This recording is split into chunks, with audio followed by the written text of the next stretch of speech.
এই সিরাজগঞ্জে আইসায় আমার মাতাল মাতাল লাগে, এই ভিউ দেখিয়া মন পিঞ্জরায় সুখের পঙ্খী নাচে। পারতাম যদি থাইকা যাইতে এই সিরাজগঞ্জে, ঘুইরা ফিরা কাটাই দিতাম এই জীবনটারে। আমার মন বসে না বাড়িতে, ইট পাথরের ঘরেতে, তাই তো আইলাম সাইনাবাদে, তাই তো আইলাম। হ্যালো গাইস, আসসালামু আলাইকুম, welcome to my another video. আজকের ব্লগটার উদ্দেশ্য একটাই, সেটা হচ্ছে আপনাদের সিরাজগঞ্জ সম্পর্কে কিছু তথ্য জানানো এবং সিরাজগঞ্জের কিছু সুন্দরতম গ্রামগুলো আপনাদের দেখানো। তো আশা করি আমাদের ভিডিওটি আপনারা সম্পূর্ণ দেখবেন। তো চলুন, তাই আর বেশি না কথা বলে আমাদের মূল পয়েন্টে যাওয়া যাক। সিরাজগঞ্জ জেলাটি পূর্বে পাবনা জেলার ভিতরে ছিল।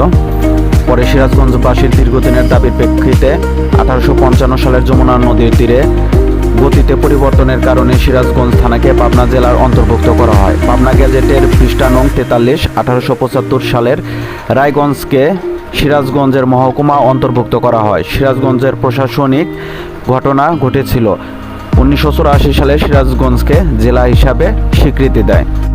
সিরাজগঞ্জের বেলকুচি উপজেলাতে সিরাজ উদ্দিন নামে একজনের নামে এই সিরাজগঞ্জ জেলার নামকরণ করা হয়। মূলত তিনি একটি গঞ্জ স্থাপন করেন, সেই গঞ্জ অনুসারেই নামটি আসে সিরাজগঞ্জ।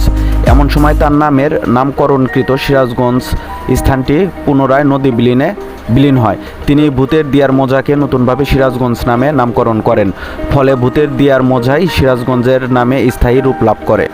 আমাদের সিরাজগঞ্জ জেলাটি মোট 8টি থানা নিয়ে বিভক্ত।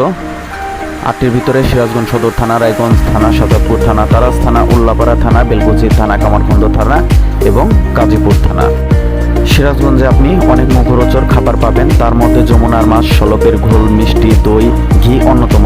এছাড়া বিভিন্ন মিষ্টির মধ্যে পান্তুয়া মিষ্টির জনপ্রিয়তা অনেক বেশি রয়েছে। সিরাজগঞ্জে দেখার মতো অনেকগুলো দর্শনীয় স্থান রয়েছে। এর মধ্যে দর্শনীয় স্থানগুলো সিরাজগঞ্জ কক্সবাজার বা চায়নাবাদ, সিরাজগঞ্জ শহর রক্ষাবাদ, হাট পয়েন্ট, যমুনা সেতু ও যমুনা ইকো পার্ক, সাজাদপুরের রবীন্দ্র কাছারি বাড়ি, হজরত মকদুদ শাহাদুল্লাহর মাজার, ঐতিহ্যবাহী ইলিয়ট ব্রিজ, নবরত্ন মন্দির, ধুবিল কাঠার মহল, জমিদার বাড়ি, ঝাউল রেল সেতু ইত্যাদি বিশেষভাবে উল্লেখযোগ্য।